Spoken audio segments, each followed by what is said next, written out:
El sistema nervioso central está compuesto por el cerebro y la médula espinal.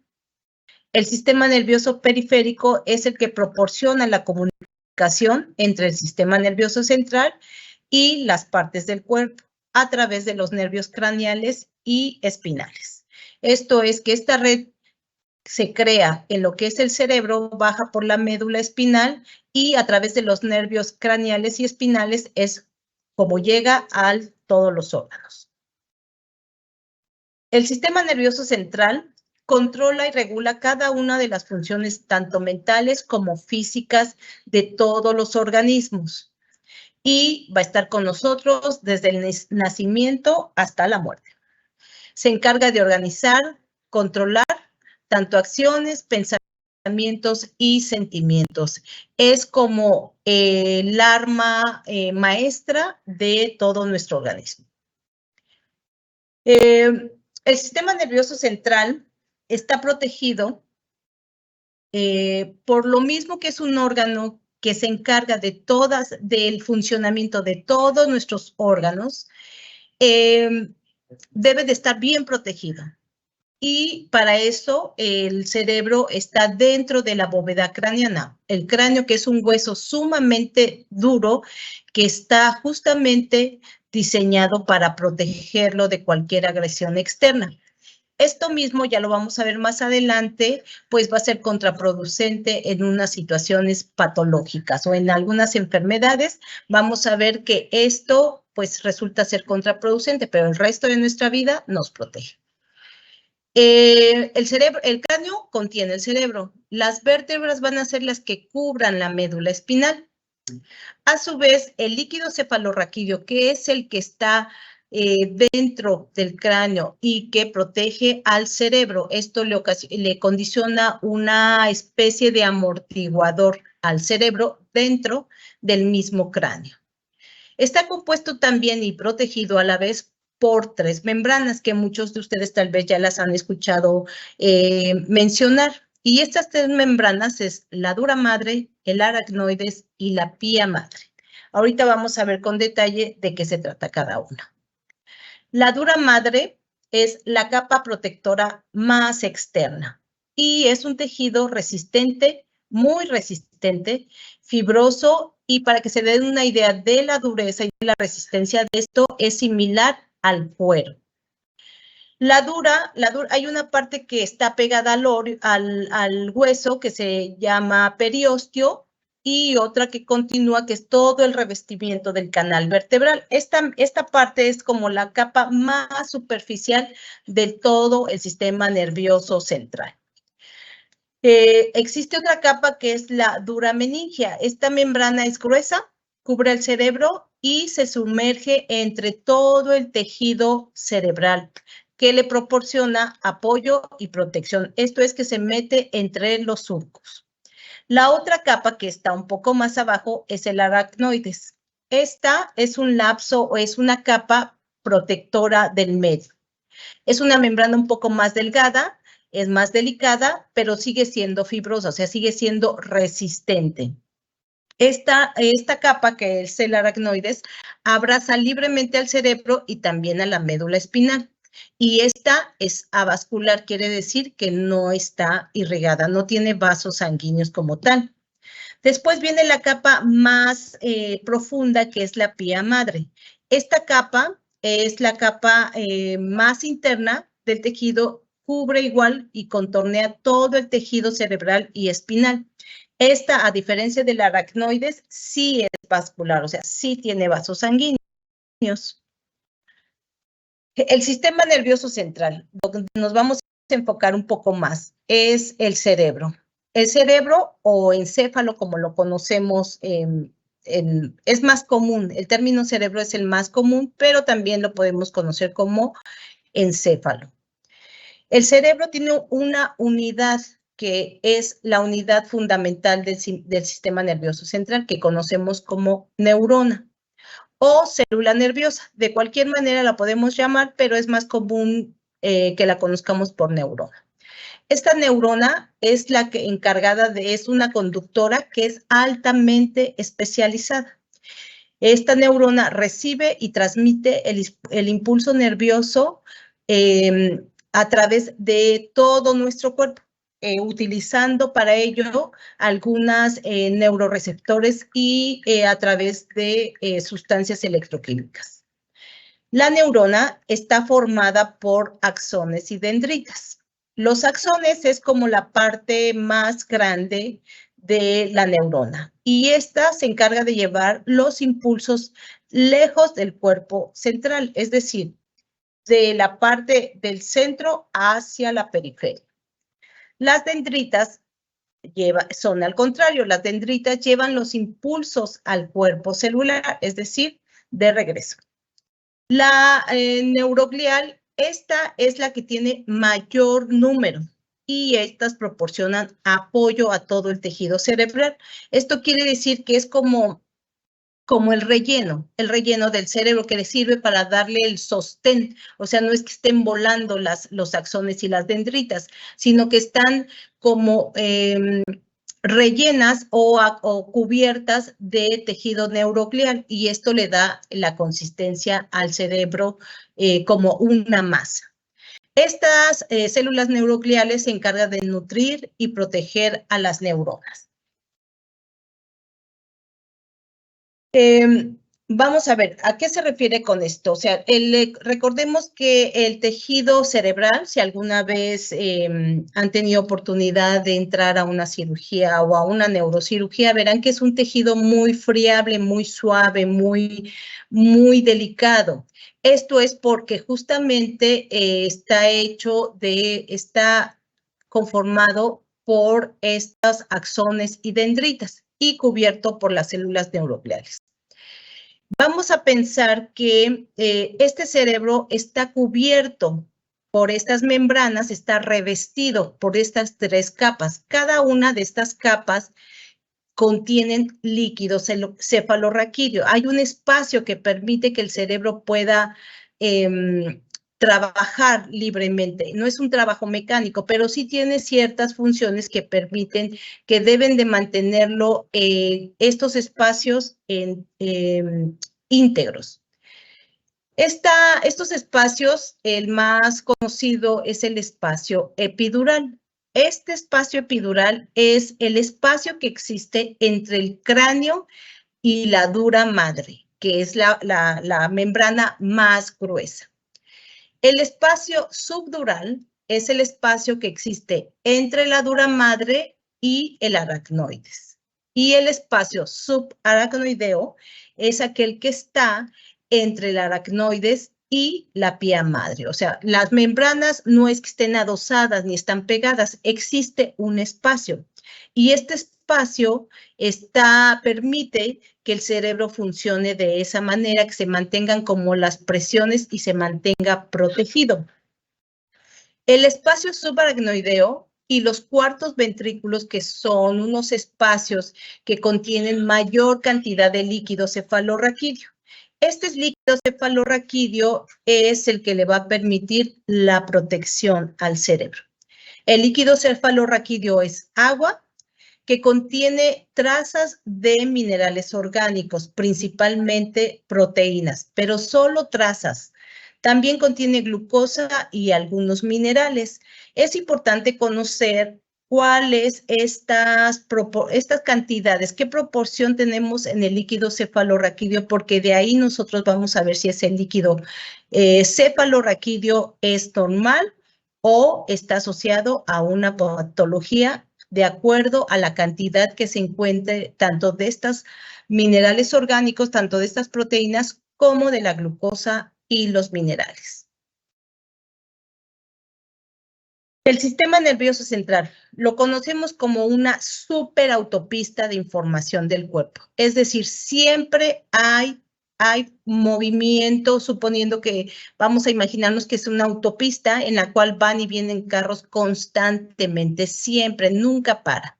Y esto es a través de receptores y transmisores que llevan estas señales del cerebro y de la médula espinal hacia los nervios periféricos. Y esto es lo que nos va a dar siempre todas las funciones vitales y no vitales del cuerpo. Más adelante que veamos ya otros temas, vamos a ver, es importante que entendamos esto así a grosso modo para que nosotros veamos qué es lo que pasa cuando hay alguna enfermedad o alguna agresión a este sistema.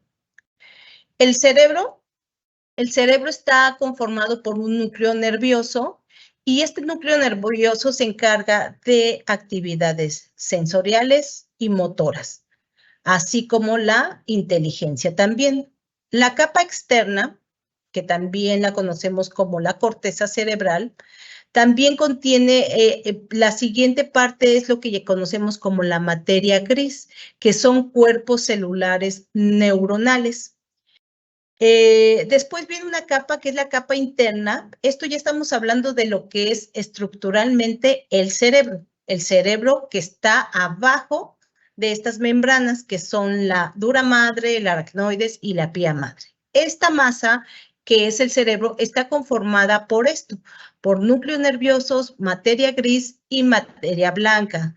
La capa interna, que es, si nosotros, alguno de ustedes, ahorita vamos a ver más adelante imágenes de tomografías, ahí lo vemos y de ahí es el nombre de materia gris y materia blanca. La materia blanca, pues es la parte más importante del cerebro. Todas son importantes, eso que quede claro. Pero la materia blanca es la base de todo el sistema nervioso central, es la base del cerebro. Esta materia blanca tiene axones, también tiene ganglios basales. Estos ganglios basales simplemente son diferentes tejidos que están conformados dentro del cerebro y estos se encargan del control de la coordinación motora y de la estabilidad. El cerebro tiene dos hemisferios, el hemisferio derecho y el hemisferio izquierdo. El derecho controla el izquierdo y el izquierdo controla el derecho. Esto es muy importante que lo recordemos de aquí en adelante y tenerlo presente siempre, porque eso es lo que nos va a traducir cuando tengamos alguna patología, para nosotros saber y determinar de qué lado es la afectación o la lesión, y de eso va a depender el pronóstico, el tratamiento y el diagnóstico de los pacientes. Bueno, este cerebro, esta masa cerebral, esta masa de estas consistencias de materia gris, materia blanca, cubierta de membranas, tiene unas fisuras o cisuras, como las querramos llamar. Las más importantes es la fisura de Silvio o la cisura de Silvio, la cisura de Rolando, que tal vez algunos ya las han escuchado mencionar, la fisura parieto-occipital, y esto lo que hace es que nos divide el cerebro. Cada parte del cerebro, estas fisuras nos lo van a dividir en lóbulos. Estos lóbulos, cada uno de ellos, tiene una función específica. Y dependiendo del lado va a ser la afectación, la gravedad y el pronóstico de estas lesiones. Es decir, si yo soy derecho, o sea, yo soy diestro y desafortunadamente tuviera algún problema y me afecta mi lado derecho, eso quiere decir que mi lesión está del lado izquierdo. ¿Por qué? ¿Por qué es esto? Porque a nivel del final, por el tallo cerebral, a esa altura aproximadamente hay algo que llamamos los nervios se cruzan. Entonces, por eso es que la afectación es del lado contrario de donde está la lesión. Eso siempre y cuando sea por arriba de la médula espinal. Cuando la médula espinal es la que sufre daño, pues los síntomas van a ser del lado afectado. Cuando se trata del cerebro, la lesión va a estar del lado contrario de los signos y síntomas que presente el paciente. Bueno, estas fisuras que nos dividen en lóbulos, vamos a revisar lo que son los lóbulos un poquito más adelante. Bueno, el encéfalo. El encéfalo es todo lo que conocemos y que está dentro del cráneo. Esto es, está compuesto por el cerebro, el cerebelo y el tallo cerebral. Cada una de estas partes está conformada por las mismas acciones dendritas y ganglios basales. Todos tienen una función. El cerebro es el que tienes como la parte más grande, que tiene más funciones y es la parte más externa del encéfalo. Este cerebro tiene los surcos y las fisuras y nos divide y se divide en 4 lóbulos: el lóbulo frontal, parietal, temporal y occipital. Y cada una de estas lóbulos tiene diferentes áreas. Cada una de esas áreas puede resultar afectada por diversos problemas.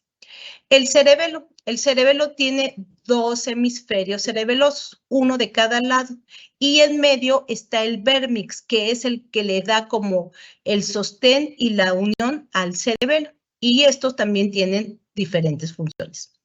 El tallo cerebral tiene 3 segmentos y van de lo más alto a lo más bajo, es decir, lo más cercano a la médula espinal, y es el mesencéfalo, la protuberancia, el bulbo raquídeo, y este bulbo raquídeo llega o se convierte en lo que es la médula espinal. Aquí tenemos unas imágenes para que nos demos como una idea de cómo es esto. La fisura central, que es como la más importante, la que nos va a dividir el cerebro en diferentes lóbulos, es la fisura central, llamada también o conocida como Rolanda. Anteriormente, los médicos que se encargaron de describir las partes del cuerpo generalmente le daban el nombre de la persona que lo había descubierto. Por eso esta fisura se llama de Rolando. La fisura lateral, que es una fisura que también la conocemos como la fisura o cisura de Silvio. Aquí vemos en la otra imagen del lado, de mi lado derecho, está lo que son los lóbulos: el lóbulo frontal, el lóbulo parietal, el lóbulo occipital, que es el que está más atrás y más abajo, y el lóbulo temporal o los lóbulos. Finalmente son 4 lóbulos, pero es de los 2 lados. Como ya les mencionaba, el cerebro, el lado derecho controla al izquierdo y el izquierdo controla el derecho. ¿Qué funciones? Tienen muchas funciones, pero estas son como las más representativas y las más que es importante recordarlas. Es el lóbulo frontal. Su función es controlar los movimientos musculares voluntarios. El área de Broca es muy importante porque es el área del lenguaje, entonces de cómo generamos el lenguaje. Entonces, eso es muy importante cuando tenemos una lesión a ese nivel. El centro de la personalidad también está en la parte frontal. También la conducta, las funciones intelectuales como son el juicio, la memoria y la solución de problemas. Solución de problemas no solo como los del colegio, sino problemas de toda la vida, ¿no? Esto, si una persona, un paciente tiene lesión, un problema frontal, va a tener algo que es muy, dependiendo del grado de lesión, son los trastornos de personalidad. Y muchas veces un trastorno de personalidad hay que descartar que no pueda haber algo en el lóbulo frontal. También el lóbulo frontal se encarga de las funciones autonómicas y también de la respuesta emocional. El lóbulo temporal, en el lóbulo temporal está el centro del gusto, está el centro auditivo, el centro del olfato y también la interpretación del lenguaje. El lado parietal, que es la parte lateral y más hacia atrás, es la que coordina e interpreta la información sensorial del lado opuesto del cuerpo. El lóbulo occipital es donde se encuentra la interpretación de los estímulos visuales, por eso es muy importante esta parte occipital, porque de ahí es donde tenemos la visión o donde se genera la visión. Aquí tenemos esta imagen, que es la misma que ya les habíamos mostrado, y si lo vemos, Con el mouse. Ok. Aquí lo tengo. Mira. ¿Quiere el apuntador? Sí. Ok. Se publica de este lado.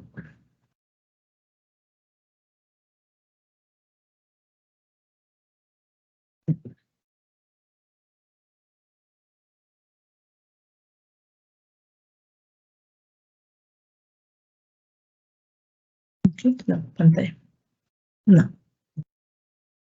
Se no se puntero, chica. Ok. Maestra Nayeli, ¿me confirmas, porfa, si pueden visualizar el puntero? Sí, sí se ve. Todo bien. Gracias. Gracias. De nada. Bueno, aquí tenemos el lóbulo frontal. Si se dan cuenta, es el lóbulo como más grande. Este lóbulo frontal pues va de derecha a izquierda o de izquierda a derecha. Y esto está separado por la fisura de Rolando, que va de aquí hasta el otro lado. El lóbulo parietal, que es la parte lateral y posterior, pero más alta. Esto está separado por la fisura de Silvio, que va de aquí, toda esta parte, y así es como la separa. Esta parte más baja es el lóbulo temporal, que también tiene sus funciones. Y la parte más baja es el lóbulo occipital, que es esta parte que se encarga de la visión. Aquí tenemos la protuberancia, la médula, la protuberancia y la médula espina. Bueno, es importante reconocer que son las estructuras del cerebro y de qué está formado el cerebro. Pero una parte muy importante para la fisiología del sistema nervioso central y específicamente del cerebro es la circulación. Tanto la circulación arterial como venosa. Por cada vaso arterial hay uno venoso. Bueno, debemos de tratar de recordar cómo está la circulación cerebral. Y la circulación es la parte más anterior del cerebro, como lo vimos aquí, la parte anterior y la parte posterior. La circulación anterior está dada por las carótidas internas. Estas se van a ir ramificando en cada uno de los lados. La circulación posterior está conformada por las arterias vertebrales y estas a su vez se van conforme van entrando al cerebro, se va a convertir en la arteria basilar y esta también tiene sus ramificaciones. La formación del polígono de Willis, este polígono de Willis es una circulación colateral que esta permite llegar a otras partes más profundas y del cerebro. El polígono de Willis viene de la unión de las carótidas internas y de la arteria basilar. El polígono de Willis, ahorita lo vamos a ver en una imagen, está conformado por la arteria cerebral anterior, la arteria cerebral media, la arteria cerebral posterior y la comunicante tanto anterior como posterior. Aquí lo vamos a ver. Aquí están las arterias cerebrales. El polígono de Willis le llaman polígono porque hace como esta forma de un polígono. Y aquí están las arterias carótidas internas que ven por dónde entra. O sea, sí, aquí está la que a veces tal vez si nos tocamos el cuello la podemos palpar, pero es esta. Y aquí conforme va adentrándose al cerebro se va dividiendo y se va bifurcando. Esta arteria carótida interna es esta y es esta. Hagan de cuenta que estamos viendo el cerebro como de arriba hacia abajo. Aquí estamos viendo la base del cerebro. Entonces es como si por aquí entrara, como aquí sube. Esto es lo que estamos viendo aquí. Aquí va subiendo y se va hacia un lado, se ramifica hacia este lado y se va para atrás, y para adelante y para atrás. ¿Okay?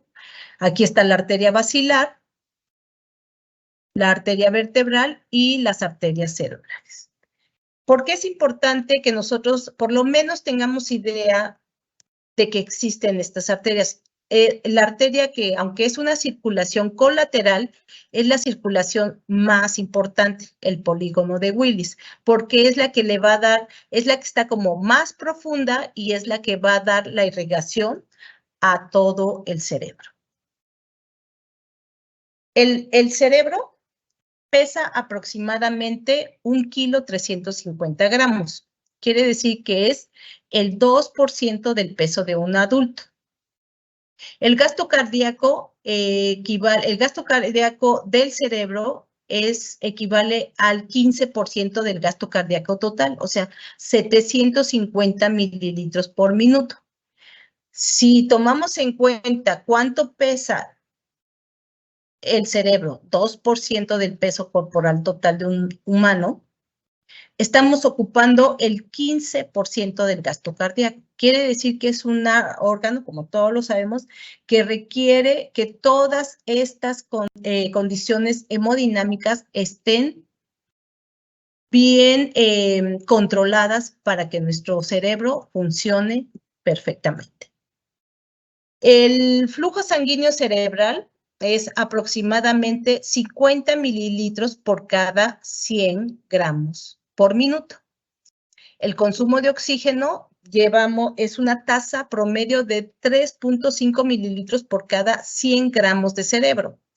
Esto quiere decir que es el 20% del consumo total del organismo. Es muchísimo. Entonces, por eso es importante cuando un paciente tiene una lesión, no hablemos ya de una lesión que lo vamos a ver más adelante, una lesión que nos da como tiempo de diagnosticar, una lesión más severa que no reciba el cerebro oxígeno. Eso sí es lo que nos puede condicionar un pronóstico muy desfavorable. El 60% del consumo de oxígeno del cerebro se va en funciones electrofisiológicas, despolarización y repolarización celular, en el equilibrio electrolítico, el transporte y recaptación de neurotransmisores a nivel cerebral solamente, y también en actividades de homeostasis celular y soporte de membranas, almacenamiento de neurotransmisores. Esto quiere decir que para que nuestro cerebro funcione bien, debemos de tener todas estas condiciones, el gasto cardíaco, el flujo sanguíneo, el oxígeno, en valores normales para que nosotros aseguremos que todas estas funciones que se llevan en el cerebro, que permiten enviar señales para que funcione el resto del órgano, deben de estar en condiciones óptimas. Si no, vamos a tener serios problemas, no de forma a largo plazo, sí los vamos a tener, pero más es cuando hay algo agudo. El metabolismo cerebral. Es importante mencionar lo del metabolismo cerebral porque a final de cuentas eso es lo que nos va a ocasionar las lesiones cerebrales reversibles, irreversibles y el nivel de discapacidad que pueda tener una persona. Bueno, el metabolismo cerebral está básicamente dado por la glucosa. La glucosa es el principal recurso de energía cerebral y se da a través de un transporte activo vía el transportador GLUT1. No atraviesa fácilmente la membrana hematoencefálica, la glucosa, por eso tiene que ser acarreado por este transportador. Bueno, para que la glucosa entre al cerebro, se necesita este transportador. Dentro del cerebro va a llevarse a cabo la glucólisis a través de la fosforilación oxidativa. Esto que nos va a llevar a la formación de piruvato y a producir energía para que el cerebro funcione. En condiciones normales, cuando la glucosa está normal y el oxígeno está normal, pues esta glucosa se encarga de producir estos 38 ATPs de energía. Cuando hace falta oxígeno, pues entonces esto se va a desviar porque la fosforilación oxidativa requiere de oxígeno. Entonces, estos dos componentes, glucosa y oxígeno, son de vital importancia para el funcionamiento del cerebro. Y al hablar del cerebro, pues debemos de dar por hecho que el resto de nuestras funciones. El flujo sanguíneo cerebral. El flujo sanguíneo cerebral, bueno, pues obviamente lleva glucosa y oxígeno y por ahí tiene que pasar todos estos componentes del metabolismo. Pero está determinado por varias cosas, varios componentes. Uno de ellos es la presión arterial, las concentraciones de CO2 o dióxido de carbono, la presión parcial de oxígeno, cambios de temperatura, perdón, ya no quedó bien, y algunos medicamentos que pueden alterar este flujo sanguíneo. Aquí hay algo muy importante de recordar. La interrupción por más de 20 segundos, la interrupción de flujo sanguíneo por más de 20 segundos, el paciente puede perder la conciencia. Si hay una pérdida de flujo por más de 3 minutos, vamos a encontrarnos con una lesión cerebral, en muchas ocasiones discapacitante o irreversible. ¿Por qué? Porque no hay flujo para consumir, para conservar o producir ATP.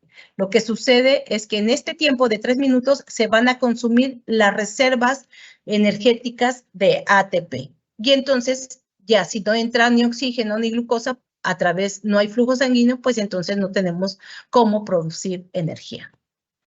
La tasa metabólica cerebral, bueno, hay diferentes formas de tomarlas, que ninguna es como muy fácil, pero como no tenemos dispositivos, porque muchos de ellos son a través de un catéter, tomas de muestras en la yugular, podemos tratar de mantener un flujo sanguíneo cerebral y vamos a ver más adelante qué otros componentes nos pueden ayudar para determinar que nuestro paciente está recibiendo adecuadamente su aporte para el metabolismo cerebral. El flujo sanguíneo cerebral y la tasa metabólica cerebral está determinado por muchos factores. Uno de ellos son, como ya se los mencioné a grandes rasgos, pero otro es los factores hemodinámicos. Y aquí es donde entra la presión arterial, y el cerebro tiene algo que se llama una autorregulación. Es decir, que el cerebro solo va a tratar de regular para mantener un flujo sanguíneo constante ante los cambios de la presión arterial. Por eso, si alguno de ustedes ya ha estado en terapia intensiva o ha pasado por terapia intensiva o es especialista en terapia intensiva, en quirófano o cirugías de corazón, en donde estemos, hacemos mucho hincapié de tener una presión arterial media por arriba de 60 o de 50. ¿Por qué? Porque los valores por abajo de 50 milímetros de mercurio nos puede disminuir el flujo sanguíneo cerebral y a la vez disminuir la tasa metabólica cerebral. Lo contrario, cuando la presión arterial media está por arriba de 150 milímetros de mercurio, existe mayor riesgo de hemorragia y edema cerebral. ¿Por qué pasa esto? El flujo sanguíneo cerebral debe ser constante. Para tratar de que este flujo sea constante, los vasos sanguíneos van a sufrir cambios en el calibre, según sea el flujo. Y va a haber estos cambios, lo que van a hacer es garantizar que la presión de perfusión cerebral se mantenga. Estos cambios en el calibre de los vasos sanguíneos van a servir como amortiguadores, van a hacer que se hagan o más grandes o más pequeños para tratar de mantener el mismo flujo sanguíneo cerebral y a su vez la tasa metabólica cerebral. Existen algunos factores, algunos determinantes de que este flujo sanguíneo cerebral se vea alterado y alteran la autorregulación del cerebro. Estos son, y que los vemos muy frecuentemente, acidosis, trauma, cualquier tipo de trauma, pero principalmente trauma cráneoencefálico, hematomas e infecciones.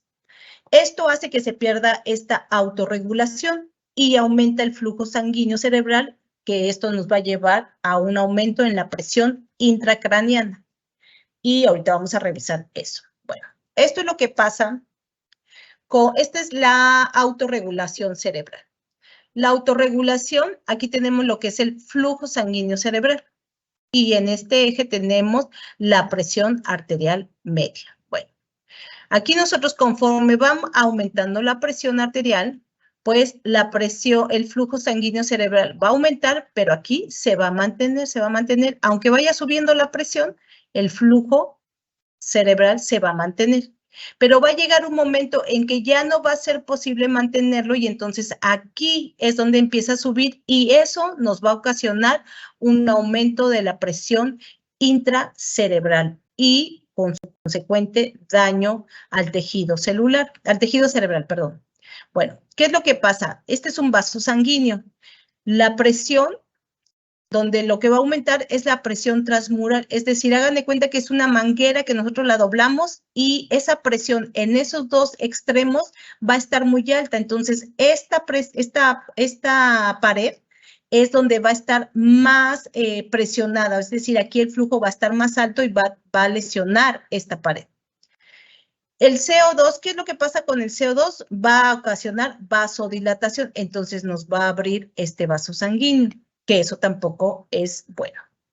Y aquí tiene otro que interviene para que esto se mantenga, que son estas prostaglandinas, tromboxanos y óxido nítrico, que lo que van a hacer es actuar a nivel de endotelio para que el músculo liso de este vaso sanguíneo se relaje, es decir, se dilate un poco, para mantener esta homeostasis, es decir, esta presión al mismo nivel, este flujo sanguíneo al mismo nivel, aunque nuestra presión esté alta. Esto va a ser por el cambio en el calibre de los vasos sanguíneos. Y aquí es lo que queremos evitar, es que esta neurona se llegue a dañar. Aquí empiezan a haber la liberación de estas sustancias que van a hacer que tratar de mantener esta presión, este flujo sanguíneo constante y evitar que suba para evitar que haya un aumento de la presión intracraneana o intracerebral. Bueno, aquí tenemos algunos ejemplos de qué otros factores intervienen en la regulación del flujo sanguíneo cerebral y son los factores metabólicos y químicos, como el oxígeno. Cuando disminuye el oxígeno, disminuye el flujo sanguíneo y la tasa metabólica. ¿Qué pasa con el CO2? Ya lo hemos visto todos los que convivimos con pacientes de trauma que tienen lesión cerebral. Procuramos que el CO2 siempre se mantenga en niveles. ¿Por qué? Porque la hipocapnia, es decir, la disminución de la presión arterial de CO2, nos va a ocasionar vasoconstricción. Al haber vasoconstricción, lo que va a suceder es que va a disminuir el flujo sanguíneo cerebral. Y esto va a hacer que esta tasa metabólica cerebral disminuya y haya mayor daño en esa zona. La hipercapnia, es decir, el aumento de la presión arterial de CO2, nos va a condicionar vasodilatación, se va a abrir el vaso y esto va a ocasionar un aumento del flujo sanguíneo cerebral y un aumento de la presión intracerebral. El ácido araquidónico y las prostaglandinas lo que ocasionan es un aumento también del flujo sanguíneo cerebral y también de la tasa metabólica. El óxido nítrico es otra sustancia que se elimina en situaciones de estrés, de agresión al cerebro, y esto lo que nos va a ocasionar es una vasodilatación. Generalmente es como un mecanismo compensatorio, pero no siempre se detiene ese mecanismo. A veces puede ocasionar lesión. Otros factores que intervienen en el metabolismo del flujo es el potasio, el hidrógeno, lactato, la adenosina, el ATP. Estos van a actuar a nivel del tono muscular.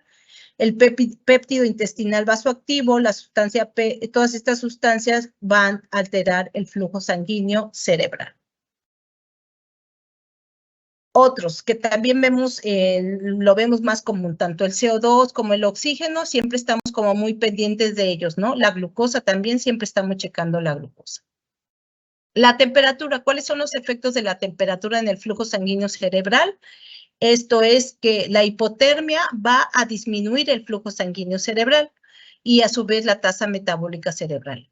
Por cada grado Celsius que disminuye 7% la tasa metabólica cerebral. Entonces nosotros debemos de tratar de mantener que esto no suceda.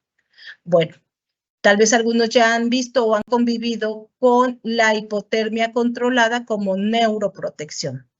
Cuando un paciente, una persona, es sometida a una hipotermia de 18 a 20 grados centígrados, la tasa metabólica llega a ser menos del 10%. Es decir, el cerebro no está gastando, no está ocupando nada.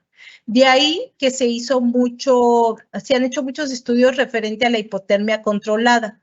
Esto es como medida de neuroprotección, es decir, si yo bajo la tasa metabólica a menos de 10, pues tal vez pueda hacer que mi cerebro permanezca en reposo y pueda recuperarse. Todavía hay mucha controversia con esto. La hipertermia, esto sí lo vemos todos los días. El paciente con hipertermia va a haber un aumento de la tasa metabólica y del flujo sanguíneo cerebral. Esto nos va a llevar a la desnaturalización proteica con disfunción cerebral. Entonces, nuestros pacientes debemos de tratar de mantenerlos con una temperatura normal. La viscosidad sanguínea es otro determinante del flujo sanguíneo cerebral. El hematocrito es el principal factor para determinar la viscosidad de la sangre. Si el hematocrito aumenta por arriba del 55%, esto va a condicionar que disminuya el flujo sanguíneo cerebral. Y esto es como si es una sangre más espesa, es más difícil de movilizar. Existe una vasodilatación compensatoria, pero no es suficiente. En la anemia, el flujo sanguíneo cerebral aumenta en respuesta a esta anemia, y esto es una respuesta compensatoria por la reducción de la entrega de oxígeno. Como sabemos, la hemoglobina es la acarreadora de oxígeno. Al haber anemia, pues no hay suficiente oxígeno para las funciones cerebrales. La presión de perfusión cerebral. Bueno, una cosa es el flujo y otra cosa es la presión de perfusión. Es decir, podemos tener un muy buen flujo, pero la presión no es suficiente. O sea, podemos tener agua en la manguera, pero no sale, ¿no? O no llega donde debe de llegar. La presión de perfusión cerebral es la presión efectiva que mantiene el flujo sanguíneo cerebral en el cerebro. Y está determinada por la presión arterial media y la presión intracraneal. La presión de perfusión es igual a la presión arterial media menos la presión intracerebral, que no debe de ser mayor de 20. La presión que existe en el interior del cráneo, de la bóveda craneana, está determinada por la suma de las presiones que ejercen los componentes que están dentro del cráneo. Aquí es donde les comenté de que el cráneo a veces, aquí es donde nos juega una mala jugada. En la bóveda craneana está el 80% es tejido encefálico, el 10% es líquido, es sangre, y el 10% es líquido cefalorraquídeo.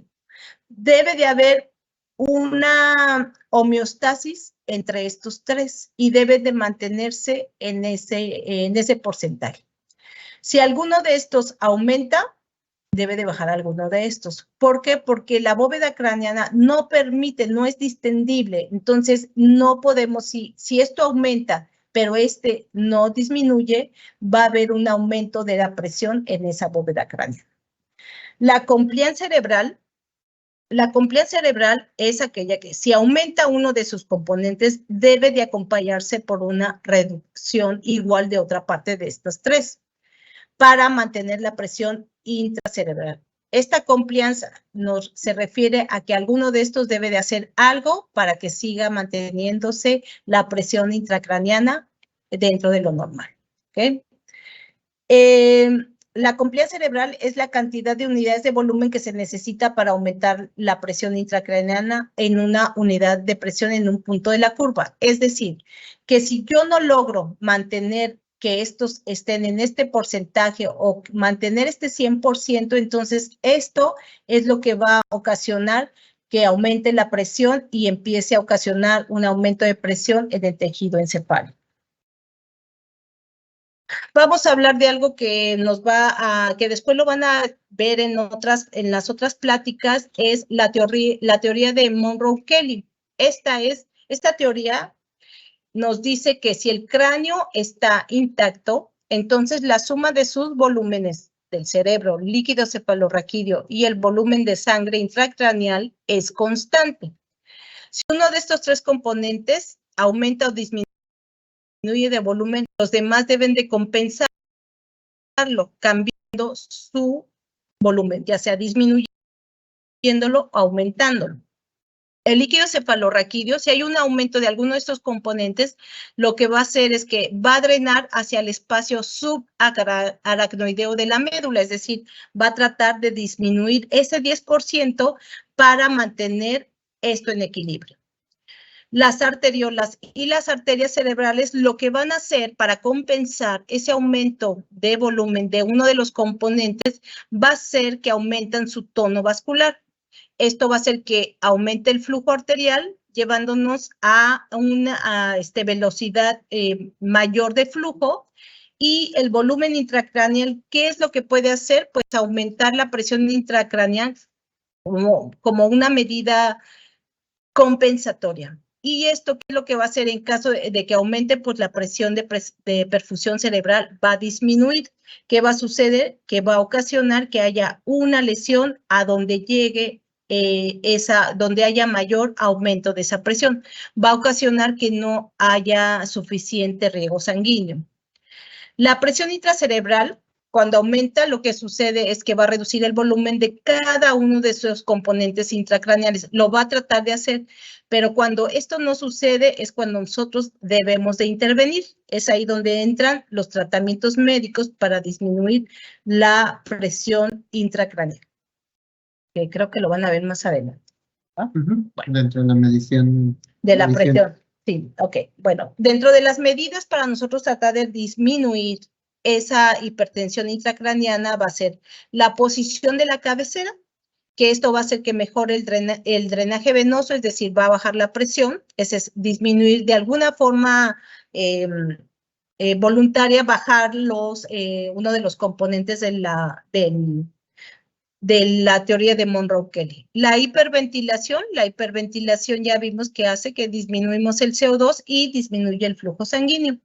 El drenaje de líquido cefalorraquídeo y las soluciones hiperosmolares, que lo que van a hacer es disminuir un poco la presión intracraneana. Bueno, esto es una imagen para que entendamos un poco más lo de la teoría de Monroe-Kelly, en la cual tenemos aquí en la parte de arriba un cerebro sano, un cráneo sano. Aquí tenemos el cerebro, el líquido cefalorraquídeo y aquí tenemos vasos y venas. En un enfermo que está compensado, que tiene una presión intracraneana normal, aquí vemos que el cerebro está intacto, o sea, al cerebro no le podemos pedir ni que le baje el tamaño ni que le suba el tamaño. Donde podemos intervenir es tanto en los vasos sanguíneos venosos como en los vasos sanguíneos arteriales. Y aquí está el líquido cefalorraquídeo. Si vemos aquí, hay una masa. Supongamos que esa masa puede ser un tumor o puede ser un hematoma, y lo que vamos a hacer, o que es cómo se va a tratar de compensar, es disminuyendo el líquido cefalorraquídeo. Va a bajar hacia el espacio subaracnoideo donde está la médula espinal. Aquí, como sea, está todo del mismo tamaño, ¿no? Todo esto está funcionando bien. Pero aquí está un cerebro descompensado, con una presión intracraneana alta. El cerebro sigue manteniendo, o sea, ahí no le podemos hacer nada. Bueno, sí se puede hacer, pero esas ya son las medidas a las cuales no queremos llegar, ¿no? Que es quitar una parte del cerebro. Entonces, lo que no queremos hacer es tocar esto. Aquí tenemos los vasos sanguíneos, aquí tenemos una masa más grande, y por más líquido que le saquemos y por más que estemos tratando como de deshidratar con disminuyendo el flujo sanguíneo, el volumen con diuréticos, osmóticos, entonces lo que estamos viendo es que aún así ya el volumen está aumentado, ya no está compensando. Entonces aquí tenemos que hacer algo para o quitar esta masa, porque estas medidas que estamos nosotros dando no están funcionando. Esto es lo que ya vimos, la presión intracraneana. Esta presión es la que se encuentra dada por los contenidos del cráneo, encéfalo, vasos sanguíneos y líquido cefalorraquídeo. Esta es la presión intracraneana normal, que va de 7 a 5 milímetros de mercurio en posición supina. Y en bipedestación está en 10 milímetros, es decir, cuando alguien se levanta. No, eso no lo checamos en personas que están sanas, ¿no? Pero bueno, Es importante, ¿cómo se mide esto? Bueno, pues a través de un catéter. Solamente así podemos medir la presión intracerebral. Podemos inferirla, pero medirla así. Aquí tenemos unas fórmulas para sacar la presión de perfusión cerebral, que es el valor normal, es de 70 a 80 milímetros de mercurio. Si baja por abajo de 40, entonces hay una isquemia crítica. Quiere decir que esta presión no está siendo suficiente, es como si estuviera hipotenso en el cerebro, para que lo entendamos así como a grosso modo. ¿Cómo sacamos la presión de perfusión cerebral? Es la presión arterial media menos la presión intracerebral. La presión intracerebral es el valor normal, es de 7 a 12, es dinámica, varía ligeramente en los vasos sanguíneos a la posición, si tose, si está ventilado o no. Entonces, puede haber una variación, pero básicamente debe mantenerse así. Esta presión intracraneana la va a estar determinada por la presión de perfusión cerebral entre el flujo sanguíneo cerebral. Bueno, conclusiones. Vamos a concluir. Esto es importante para, si nosotros entendemos qué es lo que pasa en el cerebro, podemos entender qué es lo que debemos de cuidar en un paciente que tiene una lesión neurológica de cualquier tipo, ya sea traumática, tumores, eventos vasculares, cualquier cosa, cirugías, o sea, sabemos que debemos de considerar que todos estos factores tratar de mantenerlos lo más cercano posible a lo normal. El flujo sanguíneo cerebral y la tasa metabólica cerebral están estrechamente relacionadas. Sin flujo sanguíneo se modifica la tasa metabólica cerebral también. El flujo sanguíneo y la tasa metabólica cerebral están regulados por diferentes factores hemodinámicos, químicos, reológicos, los térmicos, neurológicos y farmacológicos. La reserva de oxígeno. Esto es vital. La energía cerebral es muy baja y disminuye el flujo sanguíneo. Si baja por menos de 10 mililitros por 100 gramos por minuto, puede presentar muerte la zona donde no tengamos esto. Acuérdense, siempre lo van a ver más adelante, hay un tema en cuanto a qué es lo que debe de hacer enfermedad, qué debemos de vigilar, pero debemos de saber por qué estamos haciendo cada una de estas cosas. Hay muchas más cosas en cuanto a la fisiología cerebral, pero esto es, creo, como lo más importante para el tipo de pacientes que vemos. ¿Qué es lo que pasa? Debemos de quedarnos con lo que es la teoría de Monroe-Kelly, donde estos tres componentes deben de mantenerse o los debemos de mantener en la medida de lo posible controlados, porque cualquiera de estos puede afectar el pronóstico y el resultado del paciente. Eso es todo. Maestra Nayeli, si gusta hacer uso de las preguntas y respuestas o las intervenciones que tenemos a través del chat, por favor. Claro que sí, maestro. Doctora, buenas tardes. Vale, le comparto las preguntas que tenemos en nuestro chat de comunicación. Mire, Manuel nos solicita que si podría repetir de nuevo el polígono de Willis. Claro. A ver si, por favor. Y Adel, le voy adelantando, nos dice Adel que si nos puede dar un ejemplo de ejercicios de la fórmula, de esta última fórmula que mencionó. Sí, ahorita te digo, más arriba, perdón, arriba. Vamos a ver lo de la circulación aquí. ¿Sí se ve la pantalla, maestra? Sí, sí se ve. Ok. Bueno, vamos a ver. Mire, bueno, obviamente se le llama polígono de Willis, no es estrictamente un polígono, pero tiene la forma de un polígono. Recordemos que es de lados de diferentes tamaños, ¿no? Este polígono, vamos a ver que yo me estoy asomando a ese cerebro y yo estoy viendo la base, el fondo del cerebro, por decirlo así. Esta es la carótida externa, por aquí sube de un lado y de otro, ¿no? Aquí viene la arteria cerebral media, la arteria cerebral anterior y la arteria cerebral posterior, y estas de aquí son las comunicantes. Este de aquí es la arteria basilar y nos van a dar estas comunicantes. ¿Qué es lo que hacen? Bueno, no es que queden aquí cortitas, sino se van bifurcando y se van haciendo como más chiquitas. Es como una red. Esta es la parte, todas estas son, el polígono viene siendo como una circulación comunicante, o sea, es este círculo y de aquí sale la arteria cerebral media, la arteria cerebral anterior, la arteria cerebral posterior y estas comunicantes. Esto se le llama polígono, ¿no? Más estas. Se le llama polígono porque parece un polígono, pero está compuesto por estas arterias. Estamos viéndolo como si nos estuviéramos asomando, como si este fuera el fondo del cerebro, es a la altura de por aquí está. Y si lo vemos, aquí viene entrando la carótida externa y se va por acá de un lado y se va por el otro lado. Aquí lo estamos viendo de cada uno de estos lados. Cada una de estas arterias se va bifurcando en unas más pequeñitas hasta que llegan a la corteza cerebral, o sea, todas empiezan a bifurcarse en arterias más pequeñitas. Pero generalmente los problemas los encontramos en las carótidas, aquí ya en la parte intracerebral, porque si nos damos cuenta, las carótidas empiezan desde acá, desde el cuello. Cuando alguien se toca el pulso carotidio, por aquí se andan tocando, pero por aquí va subiendo y se empieza a bifurcar y cada vez se va haciendo más delgadita, más delgadita.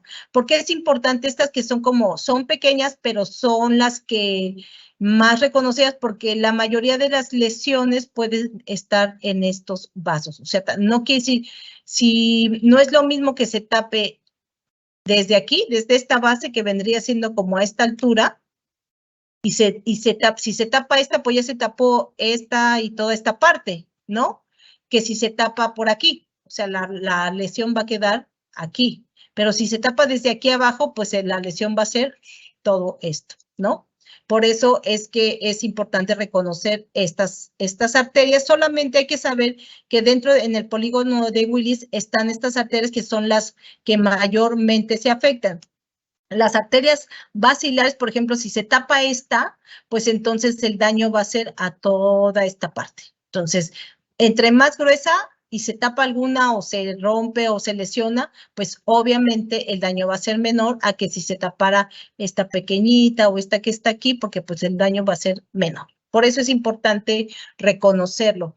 A veces, dependiendo de qué parte de las arterias estén tapadas o lesionadas, pues va a ser el área que esté afectada, ¿no? Si es la parte frontal o la parte posterior o los lados, los lóbulos temporales y los parietales que están más arriba, más por acá.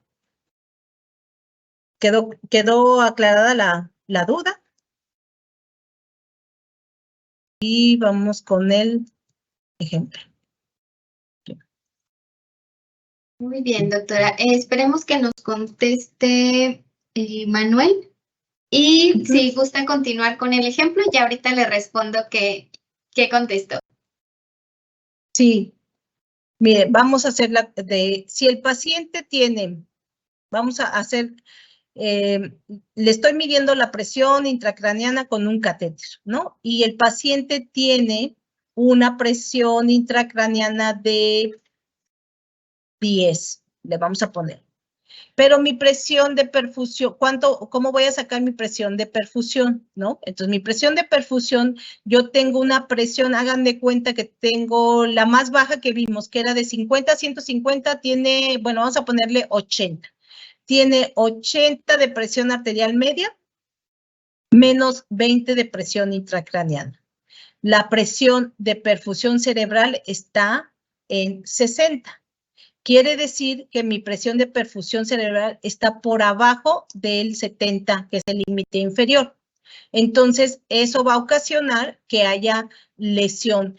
¿Qué pasa con los pacientes cuando tienen un hematoma en el cerebro, no? Tratamos de mantener la presión. Si podemos monitorear la presión de perfusión o la presión intracraneana, hay dispositivos y en algunos hospitales ya podemos hacer eso de forma invasiva, pero no en todos. Pero bueno, para prácticos, si mi paciente salió de quirófano y trae un PIC o un catéter intracraneal, entonces yo le puedo estar midiendo, lo conecto al monitor y lo puedo estar midiendo como la presión con con un transductor, con un equipo como el de la presión arterial, pero conectado al catéter de la presión intracraneana.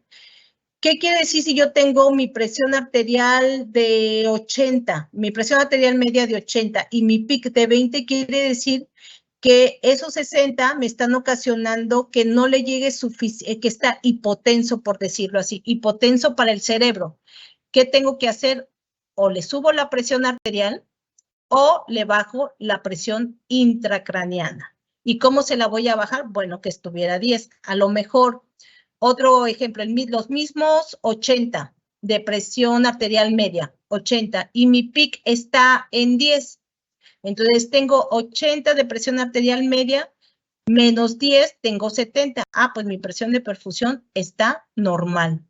¿Qué pasa si yo tengo 150 de presión arterial media? Que está difícil, pero bueno. Tengo 120 de presión arterial media, menos 20 de presión intracraneana, tengo 90, o sea, mi presión de perfusión está muy alta y eso también va a ocasionar daño. Puede ser que el flujo esté lento porque está demasiado alta la presión y eso nos puede ocasionar mayores problemas. Entonces, debemos de tratar de mantener que nuestra presión arterial media esté normal y nuestra presión intracraneana esté normal. Si a alguno le ha tocado ver pacientes que están hipertensos y que a veces decimos, no es que lo tenemos que bajar, debemos de tratar de mantenerlo con presiones altas porque eso va a permitir que haya una mejor presión de perfusión. No lo tenemos que bajar, lo debemos de mantener para tratar de que nuestra presión de perfusión cerebral, lo que más nos importa es la presión de perfusión cerebral. Para sacar la presión de perfusión cerebral necesito tener la presión arterial media, que la puedo tener invasiva o no invasiva, pero sí o sí necesito tener la presión intracraneana para sacar esta.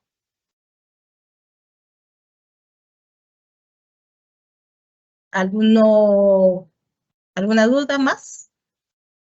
No, doctora. Dice Adel, ¿el PIC de dónde lo sacamos para hacer la fórmula? El PIC se tiene que medir.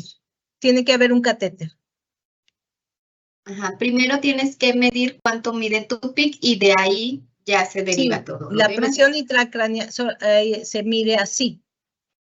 Hay dispositivos que nos pueden dar como el BIS, no sé si lo tengan, el monitoreo cerebral, ahí nos está dando como una presión de perfusión, así como no es la ideal, pero nos puede ayudar mucho a saber cómo está la presión de perfusión en el cerebro, o el inbox que también podemos medir la oxigenación a nivel cerebral de forma no invasiva. Pero para medir la PIC sí necesitamos el catéter, y ese generalmente lo pone el cirujano, el neurocirujano. Y por eso ahorita con todos estos, con el inbox, con el BIS, con el monitoreo biespectral, nos pueden dar una idea de cómo está esa presión de perfusión, porque nos están monitoreando el nivel de oxigenación a nivel tisular superficial. O sea, no es 100% confiable, pero sí es muy, muy cercano a lo real.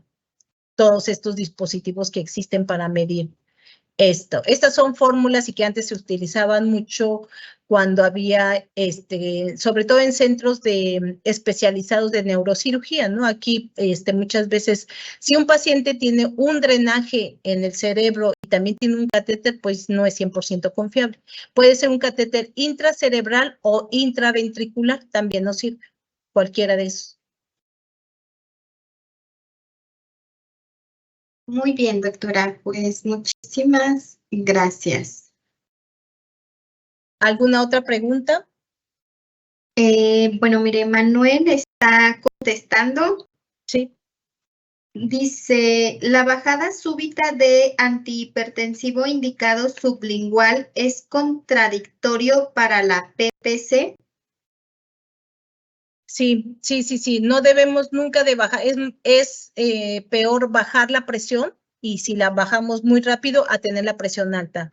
Si alguno ha estado en las áreas críticas, muchas veces el paciente está hipertenso y no le bajamos la presión, a menos de que esté, no sé, por arriba de 110, 170, 160 es cuando damos algo, si no, lo dejamos así, porque bajar la presión ocasiona justamente una disminución de la presión de perfusión cerebral.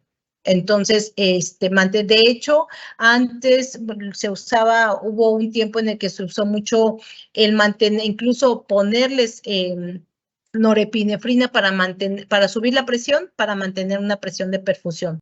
La hipotensión ocasiona mayor daño cerebral por disminución, porque como es un componente de la presión de perfusión. Acuérdense que cuando hablamos de presión de perfusión, es la presión con la que es la presión que ejerce el vaso sanguíneo para que la sangre llegue a los órganos. O sea, que atraviese el órgano y le llegue al órgano. Hagan de cuenta que es una manguera que sí tiene agua, pero hay muy poca presión. ¿Qué pasa si yo quiero hacer que esa manguera riegue 5 metros adelante? Pues no, va a funcionar, el chorrito va a salir y va a caer exactamente ahí. Esa es la perfusión, es decir, esa presión está baja, por eso llegó nada más ahí. Si yo quiero que mi presión de agua llegara a 5 metros, tengo que aumentar, o le pongo más volumen, o aumento la fuerza de la manguera, ¿no? Hago que la manguera sea más pequeña para que salga con mayor fuerza ese chorro. Digo, eso es un ejemplo como a grosso modo, para entender lo que es la perfusión. La perfusión es la cantidad de sangre y nutrientes que pasan a los órganos, y para eso necesito que la presión y el volumen sean adecuados. Suponemos, no tomamos en cuenta una variable de volumen porque ya está incluida en la presión arterial media. Muy bien, doctora. Entonces, nunca hay que bajar la presión que esté por abajo. No hay que bajar la presión muy rápido, a menos de que verdaderamente estemos seguros de que esa presión por arriba de 160 es la que nos está ocasionando el problema.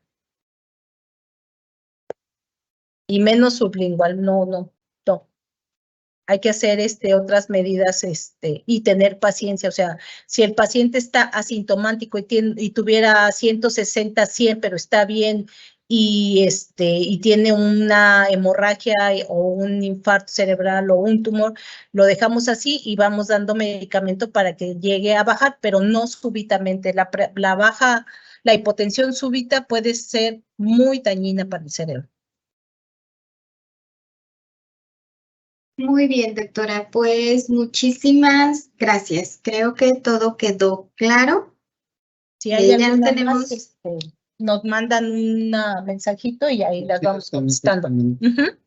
Claro que sí. En caso de que surjan alguna otra duda, se las haremos llegar al maestro Rafael para que ya se las haga llegar a usted y nos pueda compartir. Claro que sí, con mucho gusto. Muchas gracias.